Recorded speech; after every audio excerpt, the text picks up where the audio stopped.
Real ఎస్టేట్లో asset కొనాలంటే పెద్ద మొత్తంలో డబ్బు అవసరం. డబ్బులు లేకుండా రియల్ ఎస్టేట్ ఎసెట్స్ గురించి ఆలోచన చేయటం టైం వేస్ట్. ఇది చాలామంది ఇన్వెస్టర్స్లో నేడు పట్టుకున్నటువంటి ఒక ఫోబియా. ఒక కరెక్ట్ ప్రణాళికతోటి, కరెక్ట్ టెంపర్మెంట్ తోటి రియల్ ఎస్టేట్ని ఎలా ఓన్ చేసుకోవాలి ఇప్పుడు మనం తెలుసుకుందాం. కాలంతో పాటు డబ్బు విలువ మారిపోతూ ఉంటుంది. కాలం గడిచే కొద్దీ డబ్బుకున్న విలువ పడిపోతూ ఉంటాం మనం నిత్యం చూస్తూనే ఉన్నాం. రియల్ ఎస్టేట్లో గతంలో అంటే గతం ఇన్ ద సెన్స్ ఒక 10 సంవత్సరాల క్రితం ఒక 20 లక్షలు ఏదైతే ఒక ప్రాపర్టీగా ఉందో ఆ వర్త్ నేడు ₹1,00,00,000 మినిమంగా ఉండిపోయింది. ఇది ప్రతి ఒక్కరికి తెలిసిన ఉదాహరణే. కాకపోతే చేతులు 20 లక్షలు ఉంటేనే మనం ప్రాపర్టీ కొనాలనుకోవటం తప్పనేది నా అభిప్రాయం.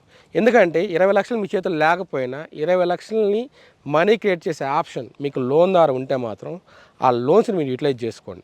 ఎందుకంటే లోన్ తీసుకోవడం తప్పేం కాదు. లోన్ తీసుకొని మనం రియల్ ఎస్టేట్లో ఎస్ఎస్ని కొని వాటి ద్వారా కూడా మనం మనీని వెల్త్ని క్రియేట్ చేయొచ్చు. ఎలానో ఇప్పుడు ఒకసారి ఉదాహరణతోటి మనం తెలుసుకుందాం. 20 లక్షల లోన్ని మీరు 10% రేట్ ఆఫ్ ఇంట్రెస్ట్ తీసుకుంటే 10 ఇయర్స్లో మీరు రేట్ ఆఫ్ ఇంట్రెస్ట్ ఎంత కడతారో తెలుసా? దాదాపుగా 11.72 లక్షలు, అంటే సుమారు 12 లక్షలు.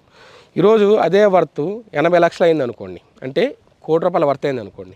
20 లక్షలు మీ పెట్టుబడి, 80 లక్షల లాభం, అంటే 12 లక్షలు మీరు ఇంట్రెస్ట్ తీసేసినా కానీ మిగతా 68 లక్షల వెల్త్ క్రియేషన్ అనేది కేవలం మీరు ఒక టెంపర్మెంట్ తోటి, కరెక్ట్ ప్లానింగ్ తోటి మీరు ఓన్ చేసుకోగలుగుతారు.